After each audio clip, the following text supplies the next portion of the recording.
welcome to Tales from the Tackle Shop. My name's Andy Page, and as always, my co-host is the leader of the pack, Alex Bates. Leader of the pack. Where'd you keep coming up with these silly things from? Well, you are the manager of the most. Oh, right, yeah. Yeah, Arsenal could do with you. I don't know if I can sort their defence out, mate. I think that's, I think that's way gone. Yeah, I'm all right. I'm good, Andy. I'm good. Well, you've turned up at my house with a clonking great trophy. That's fantastic. Yeah. The old Winter League trophy. So I thought I'd show you it. It's perfect, isn't it? And it goes back to 1960. I had a customer come in the shop and said, "Oh yeah, I remember when we won that. We was under the hayjack in, I think it was 1969." I said, "I'll soon tell you," and he was right. He got the year and everything right.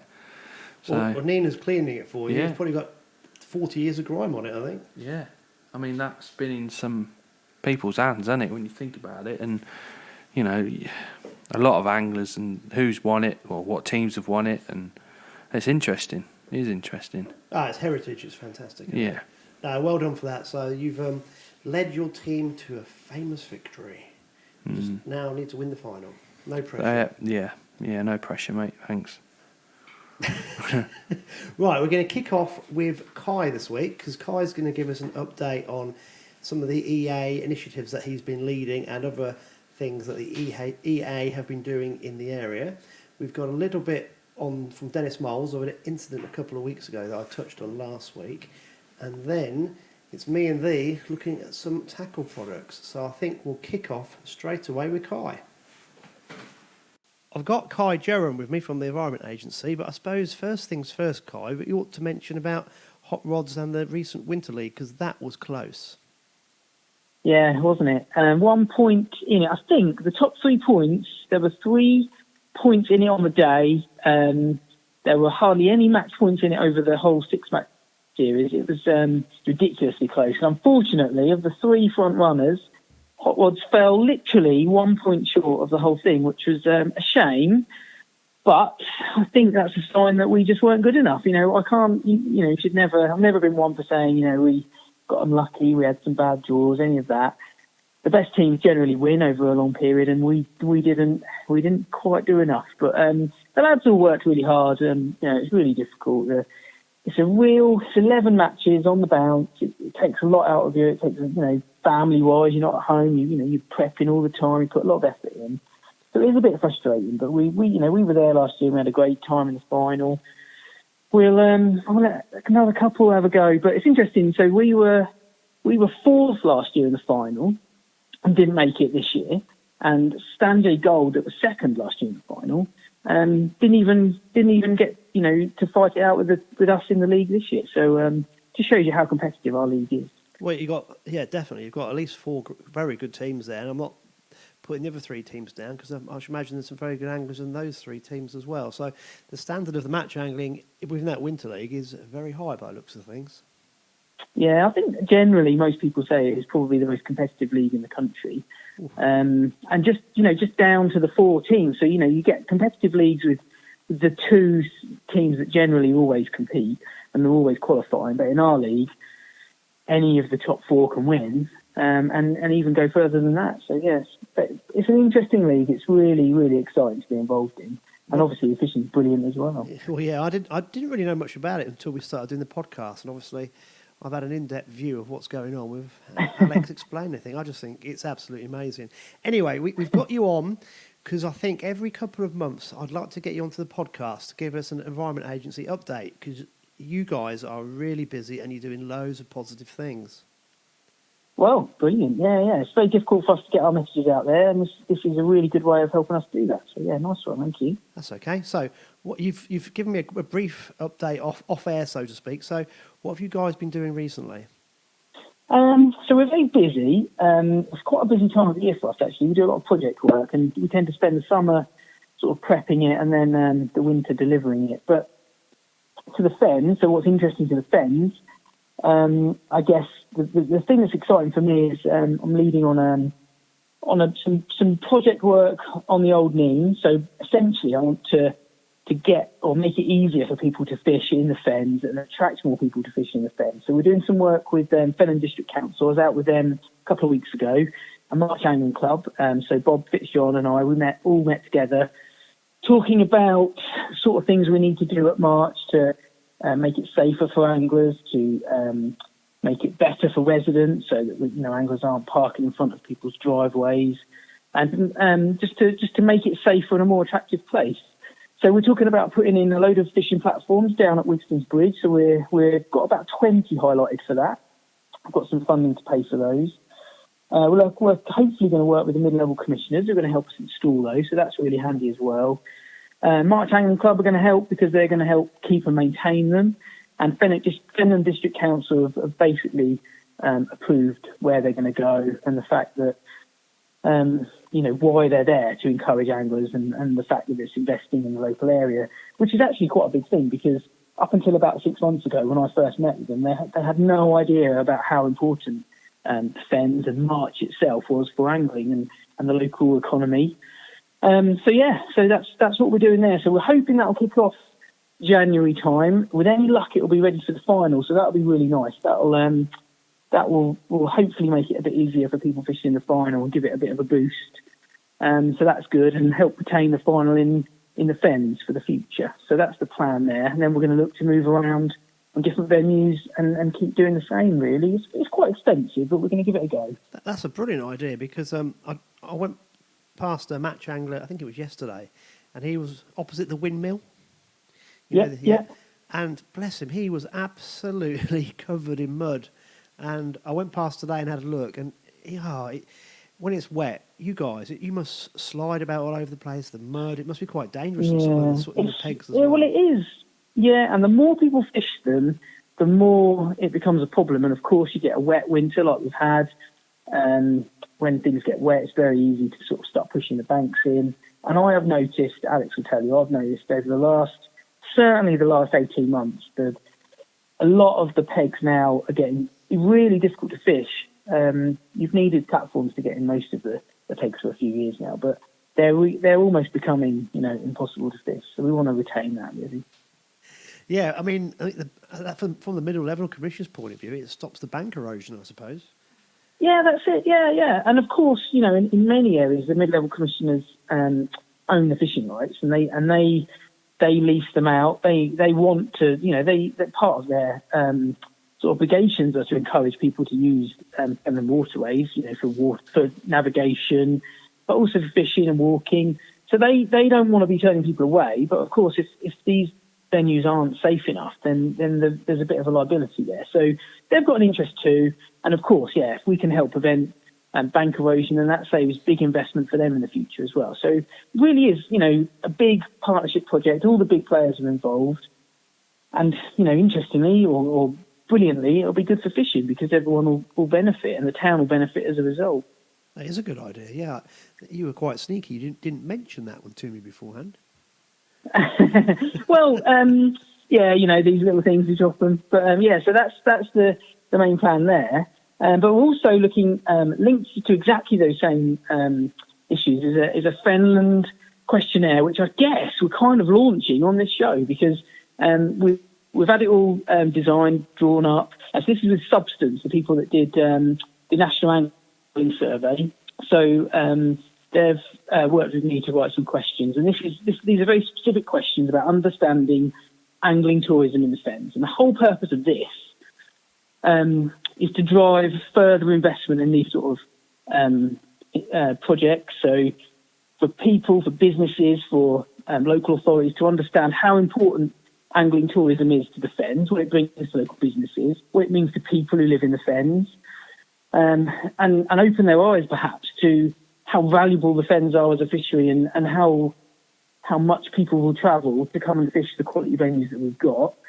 That's good because it protects fishing, because at the moment people don't understand the value of fishing in the Fens. So making them understand that with this survey, which will tell us a lot about how much people are spending, where they're going, why they're coming here to fish.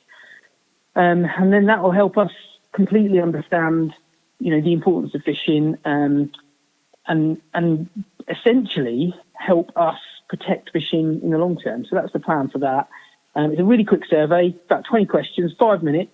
I've just done it now just to double check that is how long it takes. It's pretty pretty low level stuff. So we're just getting the real basics out of people, and we want to know essentially where they've come from, what they've spent. I'm going to follow that up with some specific questions to businesses as well. So local businesses, what they're getting out of fishing, from pubs and hotels to angling tackle shops. Yeah, and go from there. So we'll see. We're going to launch it on our Facebook page, and I'm hoping you can share the links and stuff as well. There'll be some business cards that we'll put in some shops. So I'll give Alex some.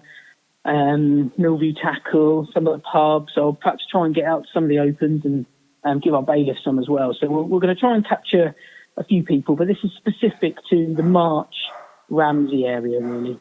Yeah, I mean, you sent me the link literally about an hour ago, and I've just completed it before we started recording this, and it literally just takes about 3 or 4 minutes, and I could see from the questions that you were asking that obviously you were trying to get a flavour of expenditure, and it needs...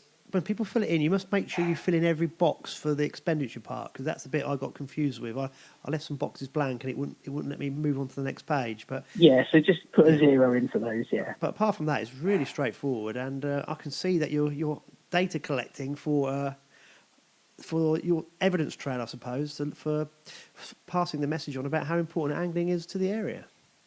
That's it. Yeah, as anglers, you and I and most of the people listening to this will know how good fishing is in the fens and how important it is to them. But I've not got to persuade those. I've got to persuade the people that make the decisions, the people that put their hands in their pockets. So we'll get a report out of this that we'll use the data that we collect. It's only going to be a small sample. I don't expect, more than 200 or 300 people to provide information, and it's quite targeted. But ultimately, I'll then have a report that I can use as evidence. So if people say, for example, we're fed up with anglers through March Town Centre, I keep using that as an example, but we're fed up with anglers there, they're causing problems with parking, we want to get rid of it. And then I'll have the weight there, the evidence to say, well, hang on a minute, did you know how many people are coming? Did you know how much it's bringing to the town? And that'll make those decisions much harder for people to make.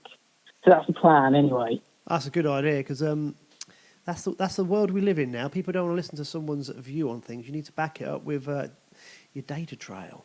That's it. And unfortunately, sometimes these decisions can be made before you get a chance to get the information. Yeah. So yeah, but at least that's the plan. You're trying to do it. Did you hear the dog barking in the background? Yeah, I did. Yeah. Did you hear a clanking of banging around? What's going on? Guess who's just not got an intruder, have you? Oh, I have got an intruder. Go on. Yeah. Batesy's here. Oh, I see. He's late to the table. Late. Yeah.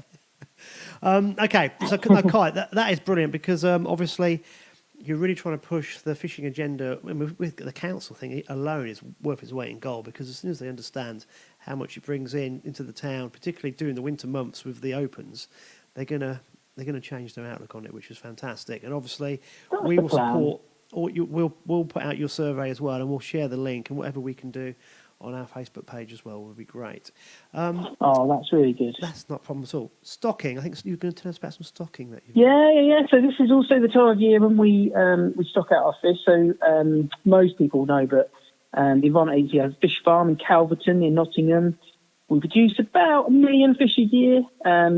Most of this is for habitat restoration, fishery improvement, sometimes pollution recovery, and conservation as well. So we've got things like the crucian stocking program where we're producing crucians to help keep them sustained, keep populations viable. So the crucian numbers are, I guess people understand, but they may not, are sort of dwindling. So they're quite an at-risk species. So we're doing a lot of work to conserve those. So can I just ask you a question about those, because that's really interesting. Because I know there was the crucian stocks in the country have really diminished, and they're getting confused with brown goldfish.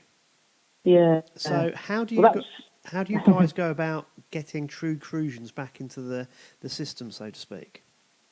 So, and this is actually a project that the Angling Trust are leading on. So they're very keen on the conservation of crucians, which is brilliant. And essentially what we do is we highlight fisheries, waters with what we know are true crucians. We can use DNA. There's various other options for checking. And then we'll take samples and we'll breed from those. We'll bring them up in Calverton Fish Farm, and then we restock them to fisheries that are suited to them. So generally, classic crucian water would be, what you'd expect to find in a perhaps a village pond or a small fishing lake. But the main threat to crucians, which is exactly what you just described, is a hybridisation. So carp breeding with crucians, they hybridise really quickly and really easily. And then essentially they just die out. So what we do is we select fisheries, angling clubs that have got venues that don't have any carp in them. We work with them to introduce crucian carp. We try to get them not to restock carp in the future, and essentially try and seed new waters to encourage them to sort of progress, really. And it's working really well. We work with about 3 or 4 fisheries a year. We stock for about 3 years, and then we move on to new ones. So we've got some that have had their last batch of crucians this year. So there's a fishery, Hall's Pool, coaching venue for Cambridge Fish Preservation in Cambridge. So they're going to get their last lot of a 3-year sort of stocking plan this year. And then we've just started up some new fisheries as well. So there's a place in Norfolk on the Nargate Road fisheries. So they've had their first batch this year. So that's the plan with the crucians. So that's what we do with those. Just trying to make sure they're there for the future, really. That's really interesting. I saw on your Facebook page about the stocking of some barbel last year with a little blue dot on their belly. Yeah. So we've just they've been coming out as well, haven't they? Yeah, so we've just stocked another load. So the barbel. So we tend to stock fish out in the winter because it's a good time to do any fisheries management stuff, and it means that they've had 2 summers to grow, so they're relatively big, which means survival rates are pretty good. And barbel is a big one. So we don't. I think what people seem to think is that stocking fish is just part of fisheries management. That's what you do, but it's actually a really last resort. You should only be stocking fish if there's no other option. There's always another reason why fisheries are at risk. So, for example, you don't stock crucians because they're just dying out. We're stocking crucians because they're hybridising. Yep. And the same with barbel. We don't want to continually be stocking barbel. So we're doing loads of conservation work to protect the barbel fishery on the Upper East. We've been doing it for about 20 years, really. But just recently we've done some really good work, proactive work with researchers and angling clubs, anglers, landowners to improve the habitat. And we're just propping that up with a little bit of stocking. But it's been going really well. And I think we just put a Facebook post up in the stocking last week. And I made a very bold statement that for the first time in about 10 years, we're starting to hear that the barbel recovery barbel fishery is recovering. So that's brilliant. That's a real buzz for us because we've been working hard, and we've not always had the feedback that it's working. So it does really feel like that now. People are catching everything from 4-inch sort of naturally provided barbel in the fishery, so fish that have been spawned in the fishery naturally, right the way through to 14-pound lumps caught by anglers fishing for them. So we're catching everything, or anglers catching everything. Oh, that's fantastic news, isn't it? That, like I said, like you just said, it makes everything, all the hard work, worthwhile because you can see the fruits of your labour. That's fantastic. That's it. Yeah. And like you said, with some of them we haven't put any in this year. We might put some in January, but some of them have had dye marks, so we can get a feel for how well they're surviving. One of the big things anglers love to slate us on and jive at us at is that you're only going to put the barbel in to feed the otters. Well, actually, that's not actually true. We know that they're surviving now. We know that they're making it through, and they're growing, and they're able to be caught. So we can use little tricks like that to back up the work we're doing. That's good, isn't it? Cool. Anything else on the update front? Well, there's a bit more fish stocking actually. So we've chucked in through. We had a massive pollution on the Upper Ouse. It affected about 27 kilometres of views, almost down to Milton Keynes. And we've been stocking fish since then, as well as other sort of restoration plans to help it recover. It was the really biggest pollution I've ever dealt with. So we stocked about 15,000 roachdays and chub into there as well. So it was a massive year for us. Nearly 20,000 fish were stocked this last couple of weeks. So Chris and how do you do? You can't just chuck them in one spot. You must have loads of different locations where you put these different species in. So we're really careful. So Chris and Alex have been brilliant. They've been out with the vehicle and the tank trailer, and we've had 4 days of stocking, solid days of stocking.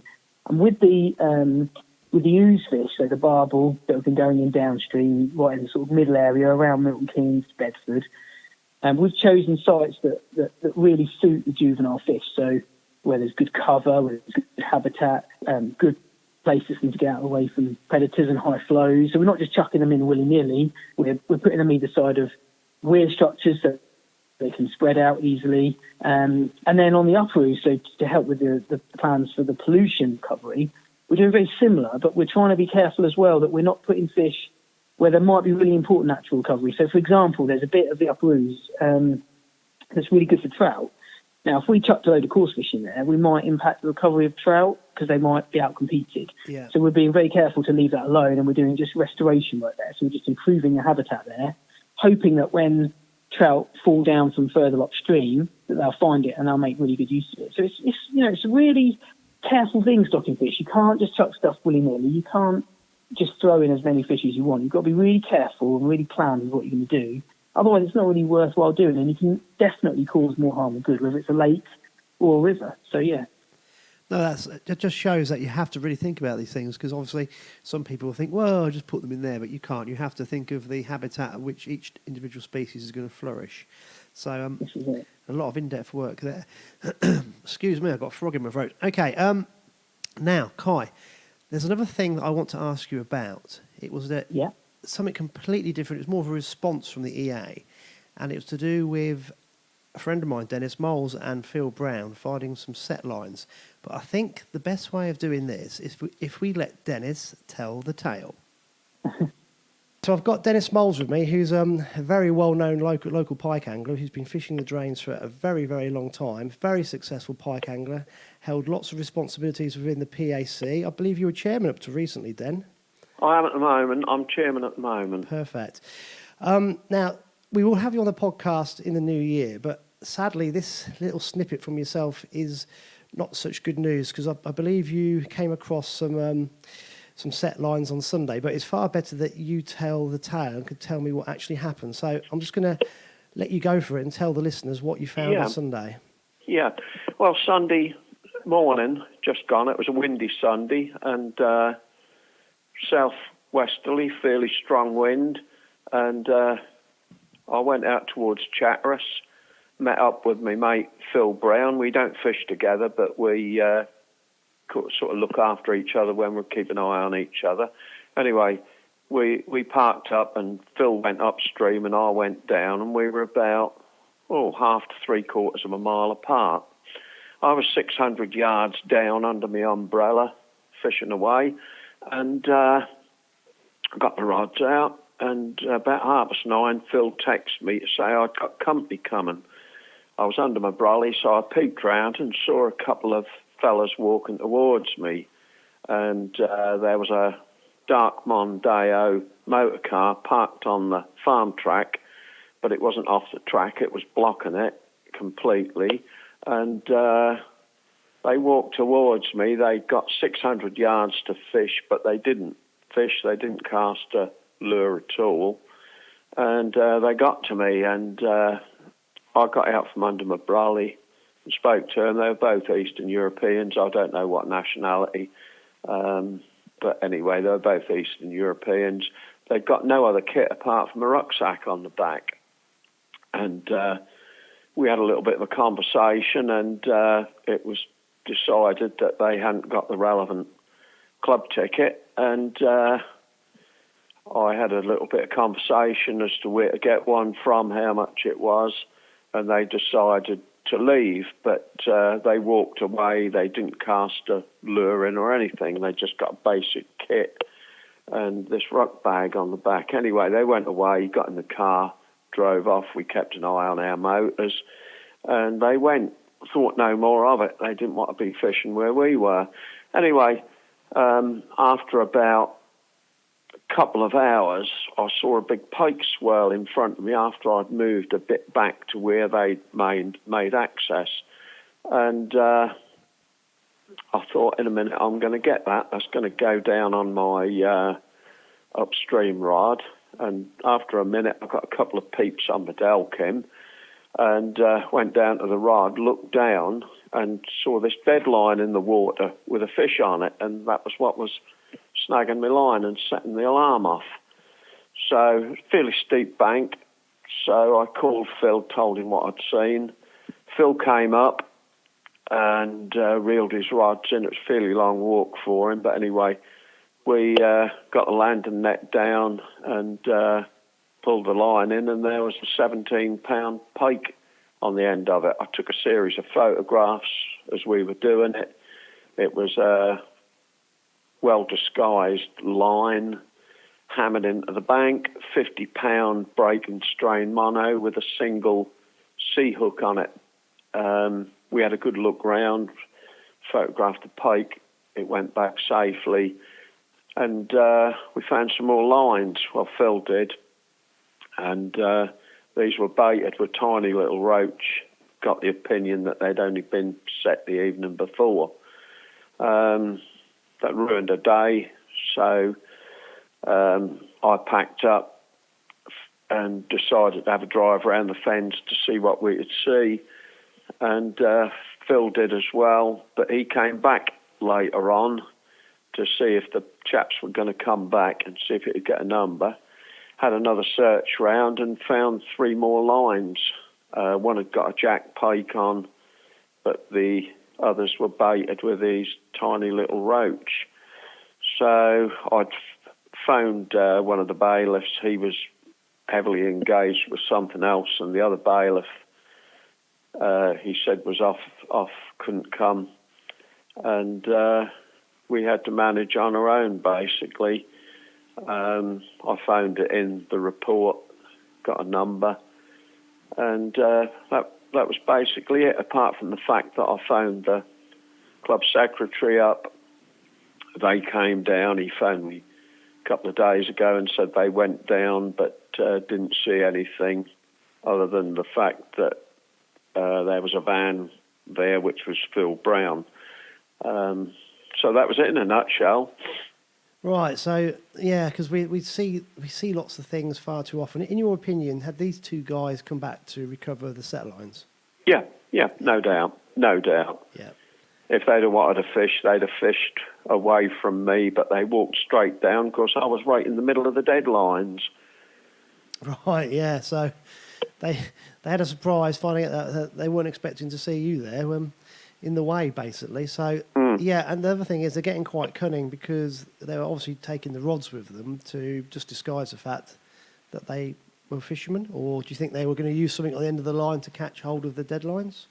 Well, job to say, we're speculating. They're posing as anglers, but they've got a heavy lure on one rod, and they could have snagged the line to pull it in, but I don't know. Yeah. Okay. Well, Dennis, that's brilliant. It's far better for everyone to hear it from yourself than me telling an account second or third hand.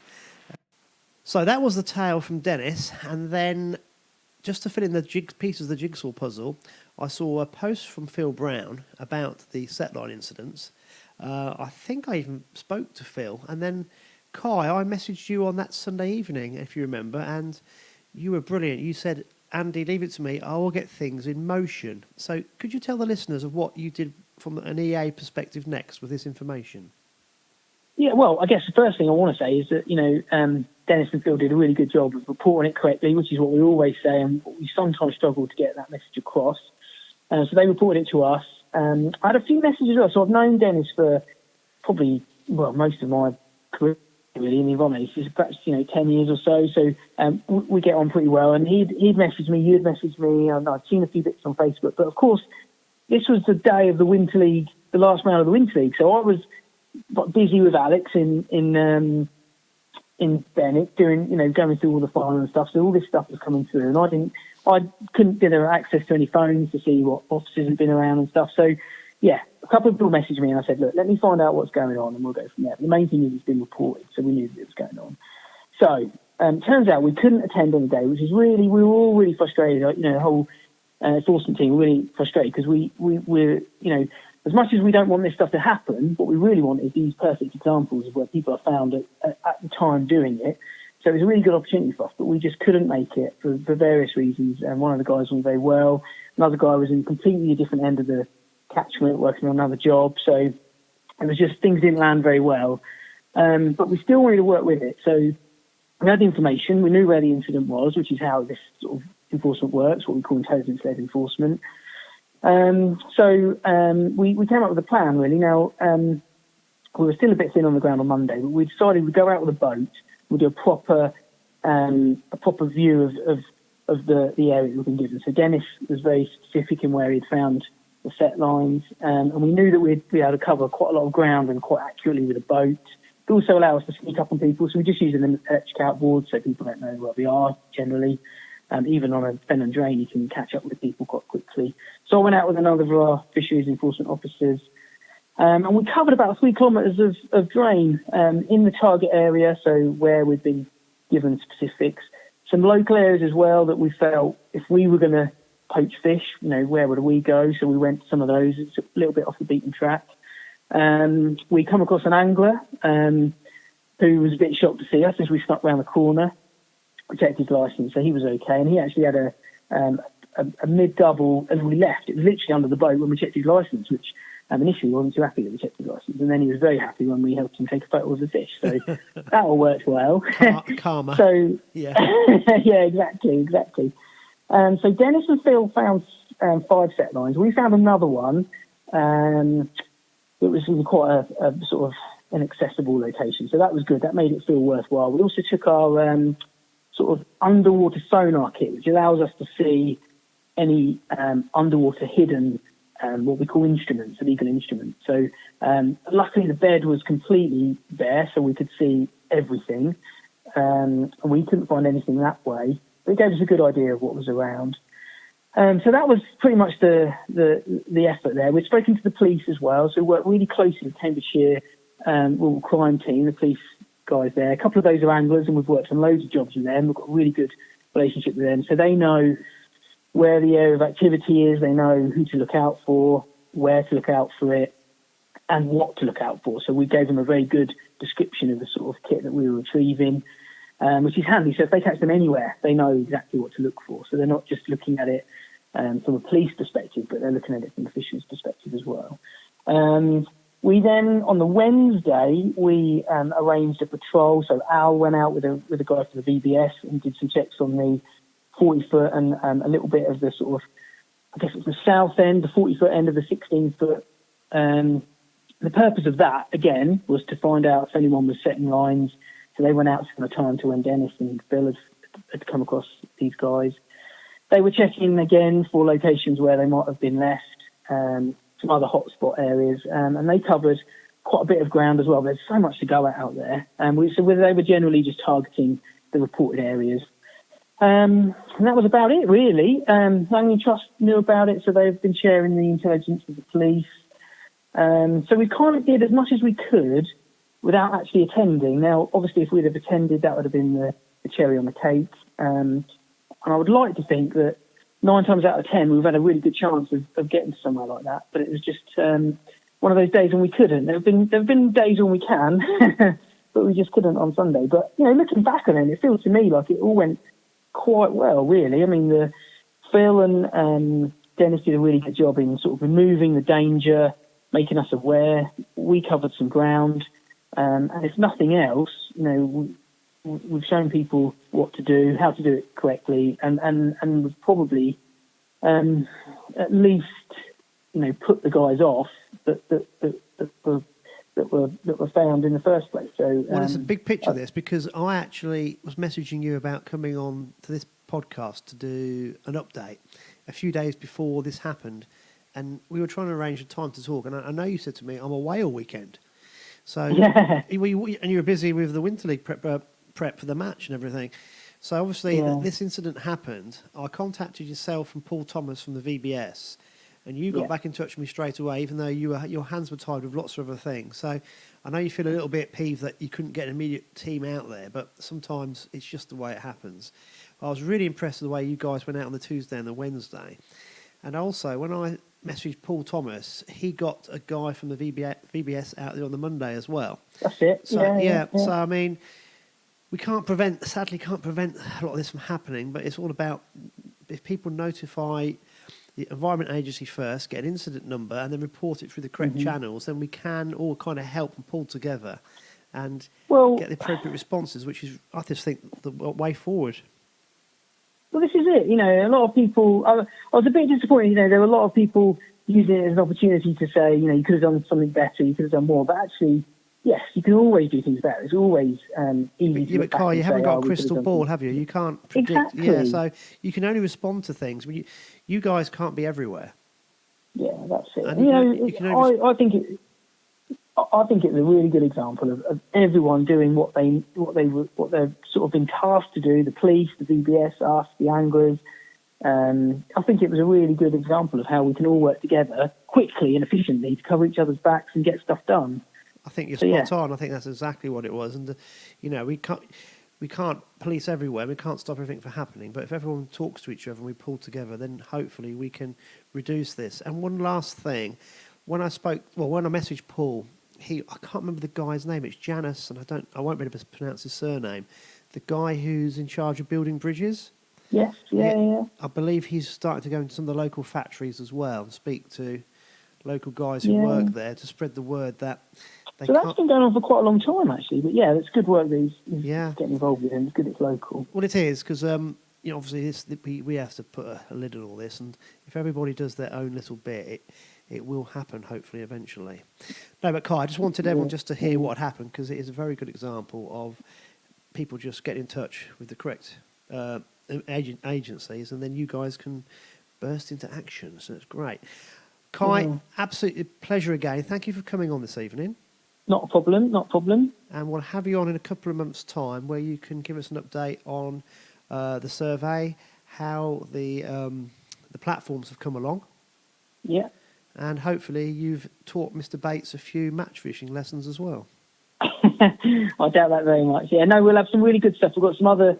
We've got a really exciting local project that I haven't mentioned anything about because it's not been confirmed yet. We've got a few other bits and pieces, and also Chris and Alex are going out with our underwater sonar kit. We're going to try and find shoaling areas on the fen and drain system to find out where these fish are going in the winter. So we'll have a lot of information about that back. So I can give you some insights, just ready for the close season, actually. Yeah, some contention with some fishing that you can't do. But no, we'll update you on that, and that'll be useful. What we tend to find is those fish tend to stay in the same places each year. So, we'll give you some information about that, which will be good for everyone, hopefully. That will, as long as you don't give away one or two of my little secrets. But we'll have a chat about that in a minute. Okay. Thanks, Kye. You've been a superstar. Okay, thanks very much. We're on. We're on. New section. Oh, wait your turn. That cup's shiny. Isn't it? Yeah. New section for us. Bit of a tackle review. So, Alex, you are going to start off. What are you going to show me? Well, I get asked a lot in the shop, ground bait mixes and there's so many different, but I think the key thing in any mix on the drains is you want a really inert, dead mix. Some people put their mixes in the freezer. So inert, dead, yeah. So dead, brown bread. Why do you want that? Well, if the more active the mix, the more particles and fizzing and stuff like that tends to attract the smaller fish. Whereas the mix that's just dead on the bottom, I don't know. It's proven it. You catch bigger fish, definitely. Maybe in the summer you probably wouldn't use inert mixes because you want cloud in your peg, and you'd probably use leams and totally different scenario. But in the winter, because there's so many fish there, you're trying to be selective. It's like you would use a bigger dead bait to try and catch a bigger fish. We're using a less inert or inactive mix to try and catch some better stamp fish. So the main thing I use is Aramix. It's been around for years and years and years, and it's like a molassesy, real sweet liquid. Just add that to the water that you're using to mix your ground bait. Mix it with a drill night before, put it in the fridge, and the other thing is as well, I think it preserves the mixes as well. What does that smell of? Because we had that open earlier. It's very sweet.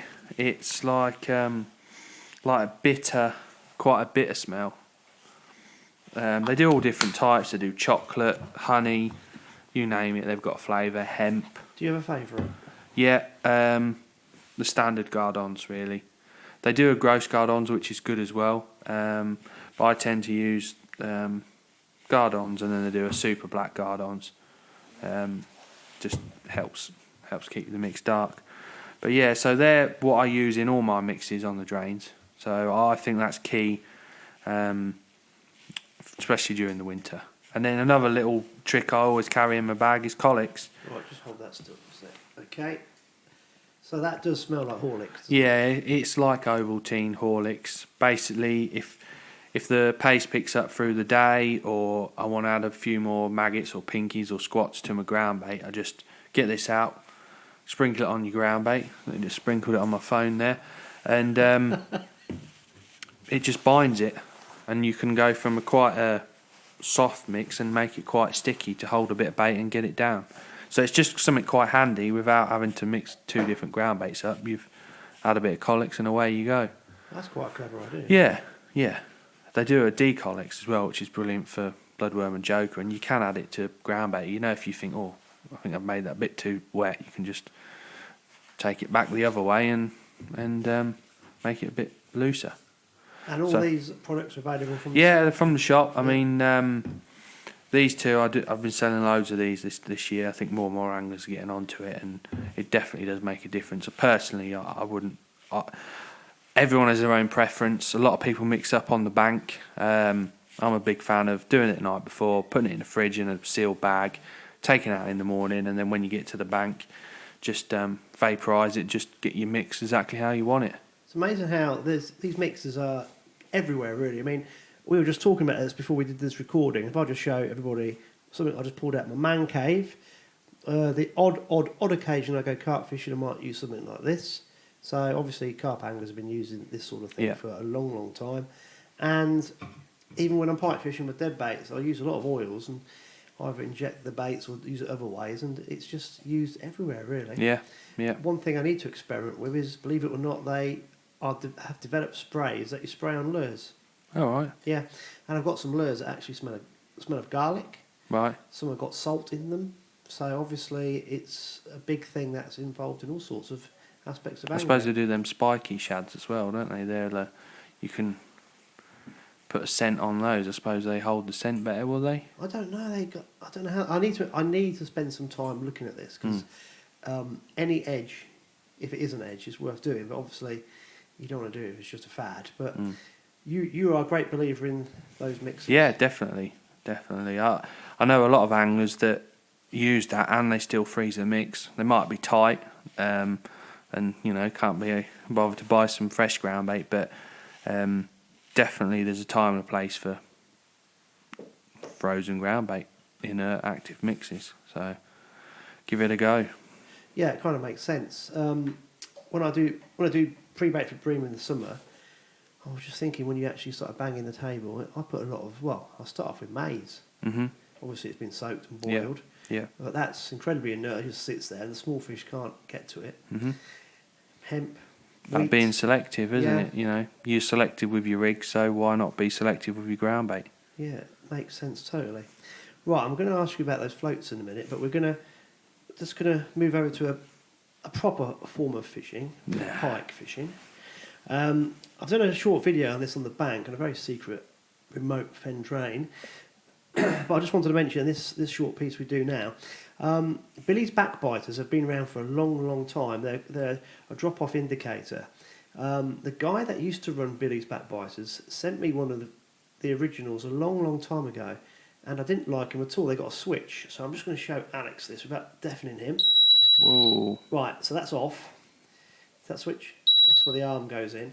Right. On the old ones, it was really stiff, and when you get a really subtle drop back, the switch wouldn't engage and the alarm wouldn't go off. So I didn't like them at all, but I've come back round to the newer versions, and a guy called Paul Alsop now owns the company. So I spoke to him about, it might be a year ago. I've only just started using these. So, Alex, this is a bit nifty. I'm going to put this little extension in there. It's a transmitter. No sound. Like that. That's better. That's better. And what I do is I use these drop-offs with a transmitter in it, and I use a receiver in my pocket. So there's no sound at all. So if you hold that, Alex, that thing is quite low, and when it sets the alarm off, I'll turn it on first, it might help. Okay, can you hear that vibrating as well? Yeah. Yeah, that's in my pocket. That's a lot quieter, so I use that to tell me when I've got to run. Feels like the old Nokia phones, doesn't it? Yeah, but you can even set those to different tones. You can set it to be silent as well, so there's no sound. It just vibrates in your pocket. So it's really, really useful if you're fairly static on a drain or a gravel pit. And obviously, sometimes you want to be a bit stealthy as well, because you might be somewhere where you shouldn't, heaven forbid. Oh, that would be naughty. Yeah, Alex is shaking. Don't know what you mean. No. Anyway, good bit of kit there. Billy's Backbiters, but I wouldn't use them without the transmitters because otherwise they're a bit loud. Right, last thing. Show me those floats that you've got. Yeah, mate. They look nice. So Yeah, so they're what we use on drains like Benwick, March. Some of them they're probably heavy enough to get across on the 20 foot, but we haven't really been doing much waggler fishing on there. Very similar to the old image floats, which are sought after really. Graham Welton that fishes for the Stanjay team retired from the RAF, and he's been making a load of floats in his shed. He's done me quite a few there. Got some 4BBs and the real small ones. We've even got a little 2BB, which is sometimes perfect for March. Just flicking past on your overspray squats, and it's just sometimes catches some fish when other Graham things was don't. the guy I was talking to That's it. Yeah, Graham. Yeah. when we were walking back, and he had the Yeah. barrow. Oh, what? He's a lovely guy. Yes. So he yeah. handmade these. Yeah, he makes them in at home. Yeah. I think the paint colour's called Heron Grey. So. Do you know what? This is something we should never lose from angling. People making things from their Well, that's it. basically garden sheds. Because these floats are lovely. They are really, really intricate. Yeah. We're going to put a couple of pictures up on the Facebook page so you can see what they're like. But they're heavy enough. 20 foot might be a bit of a push, mightn't it? Yeah, I mean, it's surprising if you get the right rod. I mean, these ones there are 4BB, and 4BB is quite a heavy float. If you're only using like 010 or a £1.5 Maxima, some people use power line, like 013 power. There's so many lines now, and they're such low diameter but robust. I like Maxima because it sinks. Put a bit of washing up liquid on it, and it, especially with the skim and that on the drains, it gets underneath that and fishes so much better. I mean, I even use Maxima on my whip rigs just for that fact that it gets under the skim. But yeah, they're spot on. I mean, I would say all the anglers fishing the winter leagues this year have all got waggler rods set up, especially Benwick. When the fish back away in the last sort of hour and a half, you can catch plenty of fish on them, and it's nice just to chuck a waggler out rather than keep shipping your pole out and burning carbon. But definitely a method that works in the fens. Obviously, Hot Rod said the Sphere Hot Rod waggler float rod, which is like a splice tip, and instead of casting overhead and punching the waggler out, you're more like flicking it like a whip action, so like underarm it. Oh, right, to the and side. it's surprising how quick it actually is. Yeah. Especially if you're catching lots of small fish up in the water, you're flicking it out. By the time you flick your rod, fed, strike, and there's one unwind it in, and it's really, really fast, really fast. You've got to have everything set up for every. Yeah, every which is eventuality. before poles and that, when in the image days, Mark Pollard, Rob Hewson, and all those used to fish canals, and the reason why they did so well was because they were fishing these small wagglers as tight to the far bank, and they were accurate. Whereas obviously now the pole takes away that.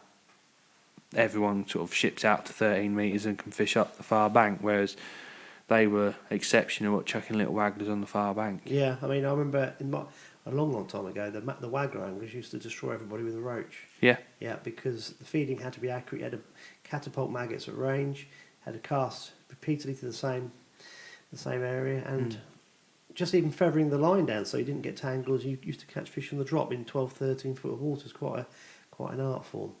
And that is perfect. Right. Is there anything else you'd like to cover this evening? What product wise or Anything? Because we've had quite a strange podcast. We've had loads of a bit of everything. Yeah. I mean, match result wise, really, there wasn't obviously no big matches in the area. We had a little knock up on Town Welland. We leading up to it, we were all really excited about catching some big weights, and obviously Friday night, Saturday, we had stupid amount of rain again, and it went that horrible tea, like a chocolate orange tea colour, probably his best colour to describe it, and the wind was horrendous. It was cold. I think everywhere in general fished pretty pants this weekend with the rain, and but still we had a decent match. It was enjoyable in a weird way. It was from the bagging that we've been doing and catching 200-300 fish. It was nice to catch good stamp fish and had to sort of work for it. You'd catch 2 or 3 and then you'd have to rest the line and move somewhere else and keep altering your depth as the water level kept dropping all the time. But Alistair Ogilvie won it. He was 2 or 3 away from Twin Bridges end, which is like your Springfields end of the Town Welland, and he had 20 pound 8, which I said to him how many fish you had, and he said, I don't know, about 50. So they're big fish, really nice fish. It was very patchy though all the way through. Second was Kieran Cook. He was up the Welland Stores end. He's had 15 pound 6. And Rob Hewson had 15 pound as well. The other side of the bridge. So there's a few fish to be caught up there, and I sneaked in fourth with 13 pound 6. I was on first peg going up towards the M peg that Jono kindly drew for me. If you ever want an M peg, get Jono to draw you it, because he drew one himself as well. So he drew 2 M pegs in one match. You physically got something else? Yeah, I'm not stupid. I know who to get to draw for me. Yeah, get Jono to do it for me. So yeah, that was a Town Welland. Ramsey had their usual midweek match. Pegs 1 and 2 were first and second again at St Mary's. There was a small match on a Wednesday. Stan Binge organised one on Factory Bank. I think there's about 8 or 9. Not a big match, just a little knock up. And Graham Welton won that with just under £28. So there's a lot of fish in Factory Bank this year, and that's all due to the rain. It fished hard at the weekend, but it was pushing very hard on Saturday and Sunday, and the wind as well. It was painful. So yeah, there isn't really many match results this week, but next week is the March Christmas match. So the Fur and Feather. The Fur and Feather, that's always a big sellout match. Bob always does a really good job of organising that. So yeah, looking forward to that. And then we've got a match on the 27th after Christmas on Town Welland again. So fingers crossed the conditions will be spot on for that, because there'll be some big weights as some anglers travel in from quite a way, and it'll be good to see what the Welland can throw up, really. Yeah, because I saw your results on Facebook, and I've been out this weekend. Friday was a disaster. There's a lot of water coming through. It's virtually every drain I looked at. Sunday I went to an absolute banker to catch some rudd. Couldn't get anything. I got one little rudd, and the wind was so cold, wasn't it? Even though it was a southerly or southwesterly, it was freezing. Absolutely freezing. Yeah. And I was making poor excuses, and I saw your guys' results on the Welland. We had a chat earlier. You said that the watercolour was orange. Yeah, horrible. I mean, I've seen it like not as bad as that, but I think the fact that the water level comes up and down. I mean, we set up and I sort of set my platform 4 inches off the water. By the time we'd started, it was up over that, just coming up to my foot plate. At the end, it was probably 2.5 foot from where it went down 2.5 foot from where when we started. The fish haven't got. No, it was noticeable once the flow stopped. The fishing improved slightly when you could present it more and stuff. But then as soon as it started tramming to the right and dropping quickly, they didn't seem to like that too much. No, I think I've spoken to 1 or 2 other guys this weekend, and everyone struggled. I think you just have to at times just accept that we live in an area where water drainage is priority, and when we do get a lot of water, we can't moan about it considering what the rest of the country has had. And it's been cold as well, cold water coming through, so it hasn't helped at all. Right. Full moon as well. Oh, that's normally good. No, it's bad. On clear venues. I mean, my bedroom's in the roof, and 2 or 3 nights this week I thought, God, what's the light? And it's been so bright, the moon this week. Maybe that's something to do with it, I don't know.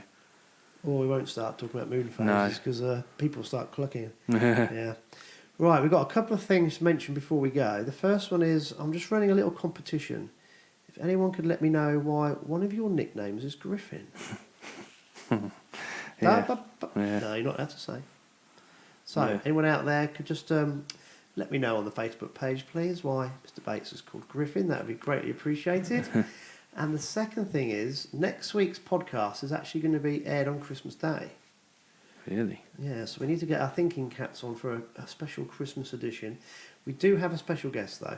Good. We are Good. having a Viking on the podcast next week, Right. a proper Swede called Jimmy. So he's very keen. Not really. He doesn't realise what he's let himself in for. But if he's staying at my house, he has to be the podcast guest. So we'll hear about probably his musky fishing exploits in America and or his lure fishing exploits in Sweden. So that'd be interesting as well. Alex, I think we've covered loads of things tonight. And Yeah, Kye's been great, and Denis been great as well. So yeah, perfect. Then we'll get Denis on in the new year as a proper guest slot. Right, I think we're about there. That just brings me round to saying this has been Tales from the Tackle Shop, a Finland Fishing TV production.